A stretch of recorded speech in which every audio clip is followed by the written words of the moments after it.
तो परमात्मा कहते हैं क्या भयादर बांधे हाथी, द्वारका गाथी बांध के क्या फूला समाता है, कल मृत्यु हो जाएगी परसों गधा बनेगा।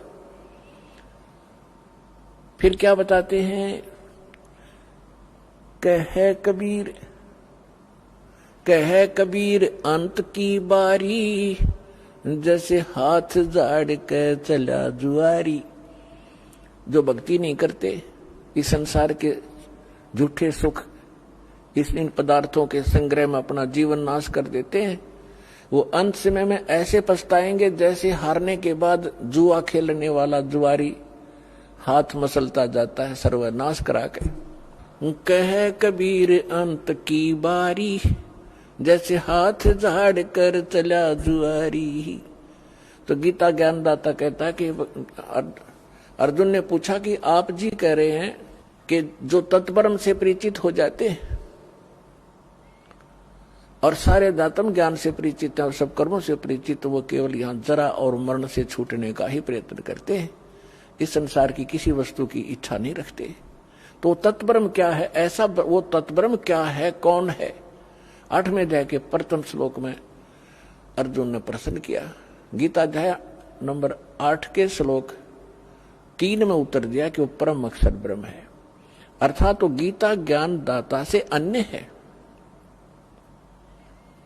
अब गीता ज्ञान दाता ने 8वें अध्याय के 5 और 7 मंत्र में श्लोक में अपनी भक्ति के लिए कहा कि अर्जुन तुम मेरी भक्ति कर। अपना मंत्र उसने बताई दिया 8वें अध्याय के 13वें श्लोक में, मेरा केवल एक ओम ब्रह्म है। और ये नाड़ी, ये हमारे धर्मगुरु कौन से मंत्र देते थे, ओम नमः शिवाय, ओम भगवते वासुदेव नमः, हरे राम हरे कृष्ण कृष्ण कृष्ण हरे हरे, राधे श्याम राधे राधे श्याम मिला दे। इन मूर्खा ने पूछा तुम लाए कहां से ये मंत्र? जब गीता जी को सर्वधार्य मानते हो और गीता जी में जो वर्णन किया है हमें वही करना चाहिए था, इसके अलग करते हैं तो मनमाना आचरण कर रहे हैं, मनमुखी साधनाएं कर रहे हैं। तो गीता अध्याय नंबर 16 के श्लोक नंबर 23 और 24 में ये कंसेप्ट क्लियर किया हुआ है कि शास्त्र विधि को त्याग कर जो मनमाना आचरण करते हैं उनको न तो सुख होता है और न ही उनको कोई सिद्धि प्राप्त होती है और न ही उनकी गति होती है, यूजलेस। इससे तेरे लिए अर्जुन कर्तव्य और अकर्तव्य की व्यवस्था में जो साधना करनी चाहिए, जो नहीं करनी चाहिए, सदग्रंथ ही प्रमाण है, उन्हीं को आधार मानना, किसी की दंत कथा पर विश्वास मत करना। अब गीता ज्ञान दाता 8वें अध्याय के 5 और 7 में कहता है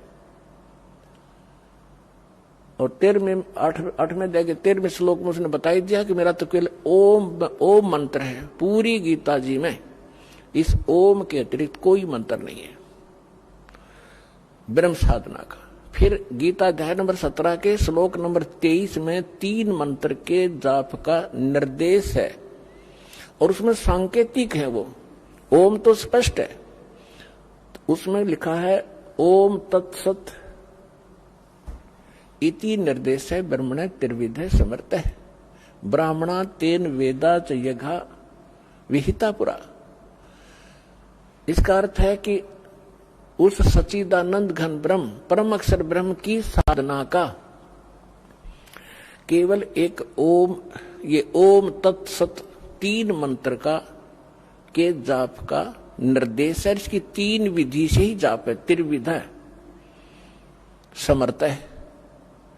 ओम तत्सत इति निर्देश है। निर्देश का मतलब है फाइनल फैसला, डायरेक्शन, उसमें कोई अग्रम अग्रम नहीं रहती। जैसे कोई अधिकारी निर्देश दे दिया तो उसको, उसके अनुयायियों को, उसके फॉलोअर्स को यानी उनके नौकरों को फिर उसमें ऑब्जेक्शन नहीं होता कि डायरेक्शन है साहब की, तो अटेंशन हो जाते हैं, फाइनल होता है। तो ये लिखा है कि ओम तत्सत इति निर्देश है ब्रह्मण त्रिवेद समर्थ है। ब्रह्मण माने उस परम अक्षर ब्रह्म का, उसको पाने का, उसकी प्राप्ति का। प्राप्ति मीन उस लोक में जाने का जहां वो सुख सागर है, जहां कोई दुख नहीं है, जहां जाने के बाद प्राणी फिर लौटकर कभी संसार में नहीं आते, वहां जाने का ये मंत्र है, उस सच्चिदानंद घन ब्रह्म के लोक में जाने का। तो गीता अध्याय नंबर 8 के श्लोक नंबर 5 और 7 में गीता ज्ञानदाता बताता है कि अर्जुन यदि मेरी शरण में रहना है तो मेरी भक्ति कर, मेरा भक्त बन, और युद्ध भी कर और मेरा सिमरन भी कर। अपने आत्माओं से दो कंसेप्ट क्लियर हो गए कि एक तो जैसे ये हठ योग बताता है कोई साधक, कोई संत, 2.5 घंटे सुबह 2.5 घंटे शाम, ये दंत कथा है, लोक वेद है, ये मनमाना आचरण है। किसी भी सदग्रंथ में इस हठ योग का प्रावधान नहीं है। इसमें स्पष्ट कर दिया है कि अर्जुन तो युद्ध भी कर और सिमरन भी कर। तो इसी प्रकार सूक्ष्म वेद में कहा है, नाम उठत ना हम बैठत, नाम सोवत जागवे, नाम खाते नाम पीते, नाम सेती लागवे। यही वेद बताते हैं। यजुर्वेद अध्याय नंबर 40 के मंत्र 15 में कहा कि ओम ओम कर्तुम समर, किलबे समर और कर्तु समर। ओम नाम का जाप काम करते करते सेवन कर, विशेष कसक के साथ सेवन कर, मनुष्य जीवन का प्रथम कर्तव्य जानकर या भक्ति करे। ये तो ब्रह्म सत्र का ज्ञान उसने दिया है कि ओम का जाप करना, मेरी शरण में रहना। वो भी गीता ज्ञानदाता भी ब्रह्म है, वेद ज्ञानदाता भी ब्रह्म ही है। फिर वो वेद ज्ञानदाता ऑप्शन छोड़ देता है 40वें अध्याय के, यजुर्वेद के 40वें अध्याय के 17वें श्लोक में कि वो परमात्मा तो प्रोक्ष है, गुप्त है, वो पूर्ण परमात्मा, और मैं ब्रह्म हूं, मैं ब्रह्म लोक में रहता हूं, मेरा ओम नाम है, मेरा सिमरन करेगा तो मुझे ही प्राप्त होगा। तो यहां हम फिर आते उसी प्रसंग पे कि वेद ज्ञानदाता भी ब्रह्म है, और यहां ये कह रहा है कि युद्ध भी कर। गीता ज्ञानदाता भी वही है, कहता युद्ध भी कर, मेरा सिमरन भी कर, और मेरे ही अंश में मैं जो सिमरन करता हुआ तू छोड़कर जाएगा तो शरीर, तो मुझे ही प्राप्त होगा, मेरे में भावित रहेगा। इसने अपनी स्थिति बताई दी है कि तेरे और मेरे बहुत जन्म हो लिए, आगे भी होंगे, जन्म मृत्यु ना तेरी मिटे ना मेरी मिटे। तो गीता अध्याय नंबर 15 के श्लोक नंबर 4 के अंदर कहा है कि तत्वदर्शी संत और तत्व ज्ञान की प्राप्ति के उपरांत परमेश्वर के उस परम पद की खोज करनी चाहिए जहां जाने के बाद साधक फिर लौटकर कभी संसार में नहीं आते। और जिस परमेश्वर ने सबरमंडों की रचना की है, तो गीता ज्ञान, इससे स्पष्ट है कि गीता ज्ञानदाता से कोई अन्य है वो समर्थ शक्ति, वो सुप्रीम पावर, कंप्लीट गॉड, पूर्ण ब्रह्म, पूर्ण परमात्मा, और केवल उसी की भक्ति करो। तो इन हमारे धर्म गुरुओं की अकल मारी जा रही थी और रोज पढ़ा करते, पढ़ने की सलाह देते थे, स्वयं भी घोट रखा था, अनुयायियों को भी कहा करते डेली एक अध्याय पढ़ो। तो क्या फायदा हुआ उस पढ़ने का जिसका ज्ञान कति नहीं। गीता जी बता क्या रही है, उसके विपरीत क्रियाएं कर रहे हैं। तो गीता अध्याय नंबर 18 के श्लोक नंबर 62 में कहा कि अर्जुन तू सर्वभाव से उस परमेश्वर की शरण में जा, उस परमेश्वर की कृपा से तू परम शांति को और सनातन परम धाम को, सनातन शाश्वतम स्थानम, शाश्वत सदा रहने वाला जिसका नाश कभी ना हो, और जहां गए प्राणी फिर लौटकर संसार में जन्म मृत्यु में नहीं आते, उसको प्राप्त होगा। वो परमात्मा अन्य है। तो गीता अध्याय नंबर 8 के श्लोक नंबर 5 और 7 में गीता ज्ञानदाता अपनी स्थिति बता रहा है कि मेरी भक्ति कर तो मेरे में समर्पित हो और युद्ध भी कर, निसंदेह तो मुझे ही प्राप्त होगा। अंडरस्टूड है? जहां साता बासा होई, मन कर्म वचन सुमरियो सोई। फिर तुरंत कहता 8वें अध्याय के 8, 9, 10 श्लोक में कि उस परमेश्वर की भक्ति जो करता है, उस तत्व ब्रह्म की, वो उसी को, उस भक्ति की शक्ति से, उन मंत्रों की शक्ति से उसी को प्राप्त होता है। उसकी भक्ति करेगा तो उसको प्राप्त होगा। वो कहां रहता है और उस साधक की क्या स्थिति होती है, गीता अध्याय नंबर 15 के श्लोक नंबर 4 में स्पष्ट कर दिया है कि उस तत्व ज्ञान और तत्वदर्शी संत की प्राप्ति के उपरांत परमेश्वर के उस परम पद की खोज करनी चाहिए जहां जाने के बाद साधक फिर लौटकर संसार में कभी नहीं आते।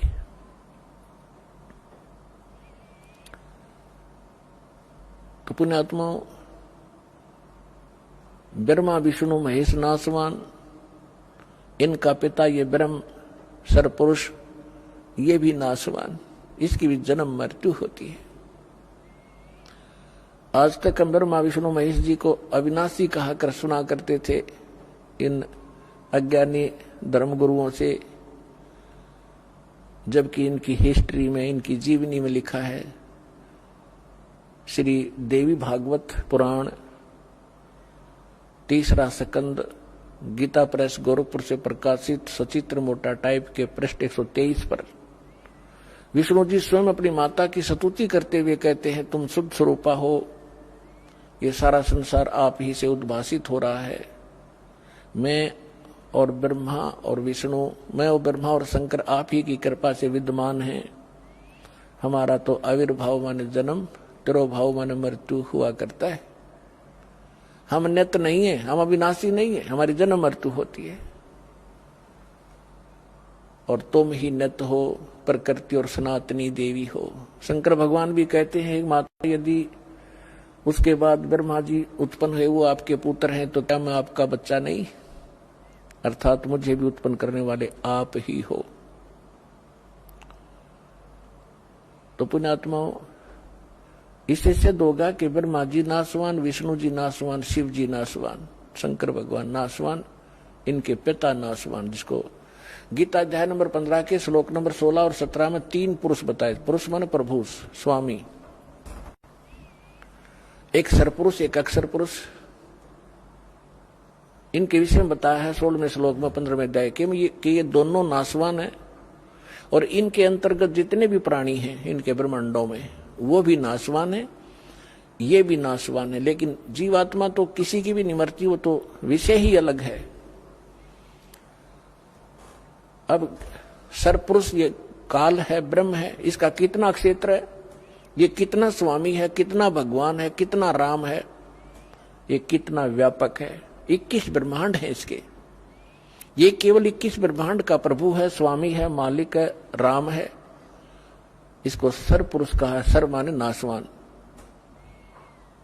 और दूसरा जो प्रभु गीता अध्याय नंबर 15 के श्लोक नंबर 16 में बताया, वो अक्षर पुरुष है।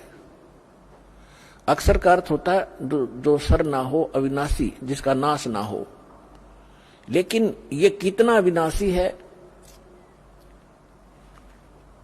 ये इसकी आयु बहुत लंबी है, इसलिए इसको भी अक्षर पुरुष कहा है। लेकिन वास्तव में ये अक्षर पुरुष नहीं है, अविनाशी नहीं है। इसका आगे निर्णय दे दिया है गीता अध्याय नंबर 15 के श्लोक नंबर 17 में कि उत्तम पुरुष तु अन्य परमात्मा इति उदाहरत। यह लोक तरम अविश्य विवर्ती अवैश्वर है कि उत्तम पुरुष, श्रेष्ठ भगवान, पुरुषोत्तम, वास्तव में सही और श्रेष्ठ परमात्मा तो इन दोनों से, सरपुरुष और अक्षर पुरुष से कोई अन्य है, और वो परमात्मा कहलाता है। वही तीनों लोकों में प्रवेश करके सबका धारण पोषण करता, वो है अविनाशी परमात्मा। भाई जो गुरु वचन पे डट गे, रकट गे फंद 84 के, कट गे फंद 84 के, रकट गे फंद 84 के। भाई जो गुरु वचन पे डट गे, रकट गे फंद 84 के। वस्तु मिली ठोर की ठोर, मिट गई मन पापी की दौड़। और अधिक जानकारी वसंत रामपाल जी महाराज जी से निशुल्क नाम दीक्षा प्राप्त करने के लिए संपर्क करें। हमारे संपर्क सूत्र हैं 8222880541, 8222880542।